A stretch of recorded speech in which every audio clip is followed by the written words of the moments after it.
let's look at NFL win totals going into the 2024 season. We're going to split it up. We've got some overs and we've got some unders. But give me your 3 favorite over bets for the 2024 NFL season. Yeah, first let's start with the New York Jets. It's a team that I like. I've talked about them a couple times on the show. You can get them over 9.5 at -150. It's a lot of juice for sure, but I still like it. I know there's some concerns about Aaron Rodgers, but Ninja, I think this Jets team can win 10 games, with their backup quarterback, Tyrod Taylor. They can do that. This is a team that won 7 games last year with historically bad quarterback play. The defense is that good. And this year, the defense is going to be able to actually play from in front, theoretically, right? That defense was so good last year. They were constantly in tie games and down by 7, et cetera. So now the defensive coordinator will be able to launch some blitzes in key situations and play a little bit more aggressively. I'm really bullish on the Jets. But here is the key when you're looking at these over-under bets. I think this is so important. You've got to look at the schedule and how these teams start off, right? Because you can get these season win total prices during the season. So if you're going to bet over, like on the Jets, for instance, and they have a really easy or hard start to the schedule, it's going to make a difference because you might want to actually wait to bet it. So let's go over the Jets start of the schedule here. 49ers week 1, that's obviously going to be a tough game. But then they've got Tennessee, New England, Denver, Minnesota, Buffalo in the Meadowlands, Steelers, and Patriots. That's a pretty favorable start to their schedule. So I could see them going on a little win streak and seeing this total actually rise. So I think now is kind of the best time to bet that Jets price. Next here, I've got the Raiders over 6.5 wins, -130. I think that a lot of people are expecting the Raiders to be a bottom 3, bottom 5 team in the NFL this year. And I just don't see it. I think a lot of that comes from concerns at the quarterback position, which are valid. And then, the fact that you've got an unproven running back, you're losing, a star player. What are we doing at quarterback? But let's remind ourselves how the Raiders finished last season. They went 3-2 over the last 5 games. All the 3 wins were all against division opponents. Let's not forget they beat Kansas City in Kansas City. The 2 losses that they had were by 3 points. This team easily could have gone with a couple, extra different bounces of the ball. This team easily could have gone 5-0. Aiden O'Connell, who we're concerned about at quarterback, he finished the season with 8 touchdowns and 0 interceptions. I bet a lot of people don't know that. And granted, he may not be starting. We're not sure if it's going to be Minshew or O'Connell, who, by the way, you can get at +130 odds to start the season. But I think their quarterback position is a little bit better than most of the public thinks. And Zamir White, who's going to be, the starter now at running back, he didn't get any more than 4 carries until the last 4 games of the season. And in those last 4 games, he averaged over 99 yards, 99.25 yards per carry. Per game, of course, those last 4 games of the season. So I think the Raiders are going to be okay. I really like how they rallied around their interim head coach last year, Antonio Pierce. I think it's going to be a great season for the Raiders, over 6.5 wins. And then lastly, give me over 8.5 wins for the Chargers. Again, a lot of juice, -155, but I like it. Not only is this the Jim Harbaugh factor where he tends to turn teams around quickly, but they're going from a really bad coaching situation to a really good coaching situation. Brandon Staley was terrible last year. You can tell the players didn't really like playing for him. He made a lot of terrible in-game decisions. So when you're going from a bad coaching situation to a good coaching situation with a roster that has a lot of potential, Justin Herbert, Joey Bosa, Khalil Mack, this team is loaded with superstars at certain positions, but I think really their coaching is what's held them back. So this reminds me a lot of when Harbaugh went to the 49ers, and that team had underachieved. It wasn't a great roster, but it was a lot better than their record indicated. I think the Chargers are ready to take off with Jim Harbaugh next year. A few comments. So by taking the Raiders and the Chargers, do you think those head-to-head matchups could put in danger one of those win totals? Like, what if the Chargers sweep the 2 games against the Raiders? Like, does that put that Raiders bet in jeopardy, or is there enough on the schedule for the Raiders to eclipse that number? Yeah, it's a good question. I mean, ideally, I would like them not playing each other twice a year, But even taking that into consideration, I still like both of these bets. We've got an extra game, these last couple seasons. It's only 2 games during the season. I could imagine these teams splitting those 2 games pretty easily. That wouldn't surprise me at all. But yeah, it's a good question. Ideally, they'd be out of the division, but I still like it with them in the AFC West. And then what about the Jets? And specifically within that AFC East, and I'm going to talk about that momentarily here with one of my picks. But do you think there's going to be regression specifically with the Miami Dolphins this season? It wouldn't surprise me. It's a really tough division outside of the Patriots. I think the Jets and Bills are going to be really tough. I wouldn't be surprised to see the Dolphins regress a little bit. I think with them, health is always super important with Tua and his concussions and Tyreek Hill with his leg stuff. A lot of it may come down to injuries for them. But even at full health, I don't have high expectations for the Dolphins this year. And then the last thing is just a note here, but when you look at the Raiders, they've got an 8-game winning streak against the Denver Broncos. So there's 2 wins automatically for that team already. Soft schedule, too. Soft schedule for the Raiders this year, for sure. Yeah, for sure. I've got some overs here as well. Got to talk about this one first. I know you aren't a fan of it, Tony, but it's Saints over 7.5. I called this one out a few weeks ago on the show when these sort of hit the board. NFC South is just bad. It's a bad division once again. Atlanta might be the saving grace of the division, but we expect something in the category of mediocrity once again here in the NFC South. And probably, to be perfectly frank, this New Orleans Saints team. I mean, think about it across the league. Like, who reeks of mediocrity more than this New Orleans Saints team? But 9-8 last season, 4-2 inside the division, and I'd expect more of the same potentially in 2024. Best point differential in the division, most points for, second fewest points against. So there are some positives there. I do like the addition of Chase Young, and I really like getting Talisa Fuaga from Oregon State in the first round in the NFL draft. This is just such a plainly vanilla team and franchise. There's some decent players up and down the roster. We know we're getting a fine quarterback performance from Carr and so on and so forth. What is playing in their favor is that schedule. They have a pretty decent schedule in 2024. Obviously some winnable games within the division. Then there's a few against the NFC East that you'd expect to be W's and the AFC West. So certainly some consideration there. I just think this is an 8 or 9 win team. And if the Falcons experiment fails and the Bucs regress, then the Saints could fall ass backward into the playoffs this upcoming season. Number 2 for me, Cleveland Browns over 8.5, currently at -135.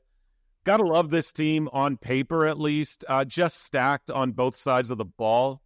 We know about the defense, of course, but really sneaky good at the wide receiver position, especially. Question marks with Chubb coming back from injury, so it'll be interesting to see what happens with that position, though there are some dudes certainly waiting in the wings if their name gets called. Made the playoffs last season despite a ton of injuries accrued throughout the season. They did win 11 games. It's a carefully constructed roster, and they are very solid at every facet of the game. Some question marks are each other, and even Deshaun Watson, to be honest, but this is a very, very good football team. And 8.5 just seems a bit low for me, so I'm on the over with the Cleveland Browns. And last but not least for me is the 49ers over 11.5 at +105. Currently, call me biased, but I like this one on the right side of plus money for what could be the best team in football in 2024.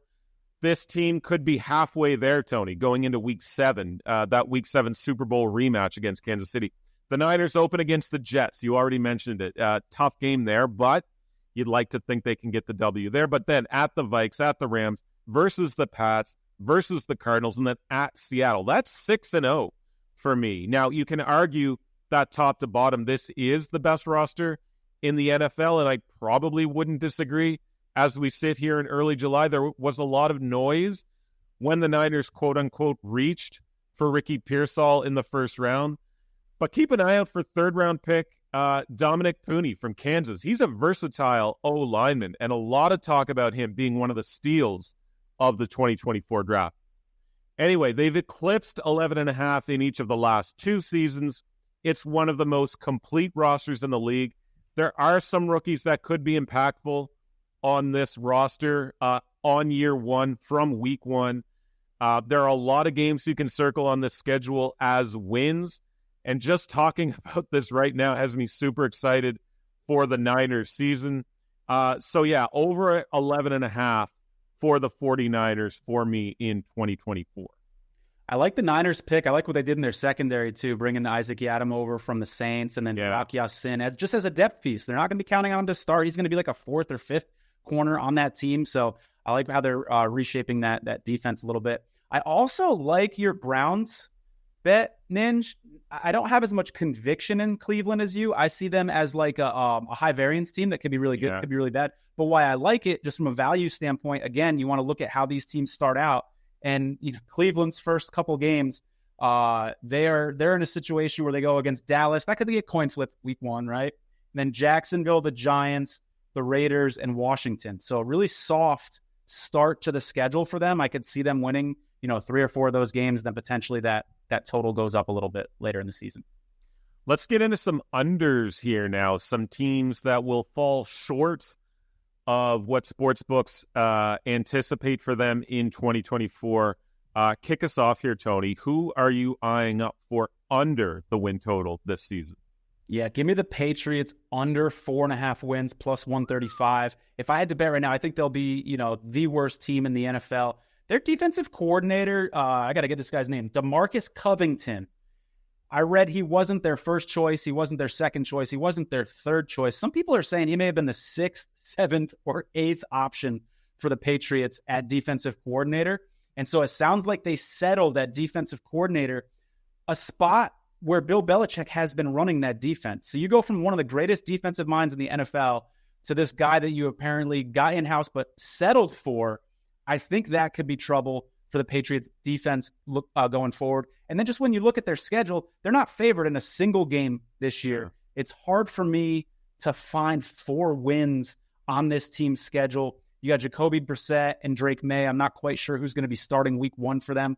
But either way, it's not a great quarterback situation. So they do have some decent names on defense. The roster doesn't look bad, but I'm worried about how the defense is going to be run. And that offense was just putrid last year. They were hard to watch last year. I think it's going to be a little bit more of the same.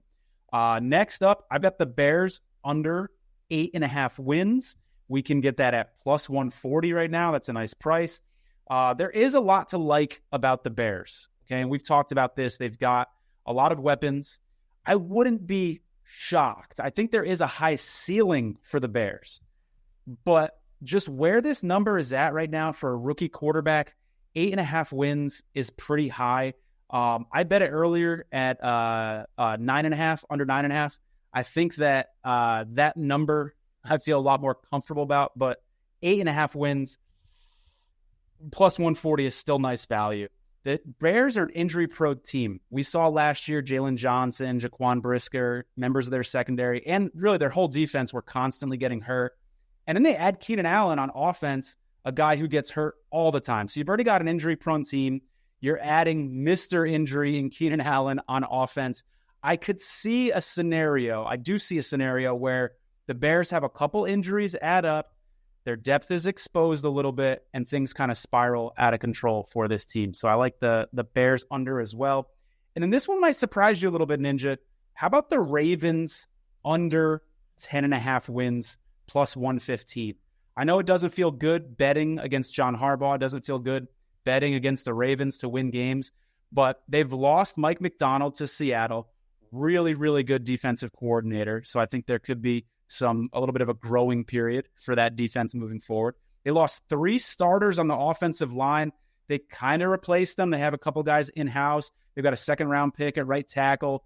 We've seen second-round picks struggle in the NFL, haven't we? So there's no guarantee that he's going to do well. And they lost several starters on defense as well. So I think the Ravens are a team who could struggle Ronald Darby, Patrick Queen, and Jadeveon Clowney are the starters they lost on defense. So quality players. So I think they're a team that has that name recognition that everybody's just penciling in right now. Oh, they're a playoff team, no doubt about it. That's a tough division. And I'd be careful trusting the Ravens too much. They're going to have to prove it to me the first couple weeks of the season. Yeah, I mean, nothing to add about the Pats. I love that one. We're aligned on the Bears, and I'll get into that momentarily here. But yeah, the Ravens is a good shout, man.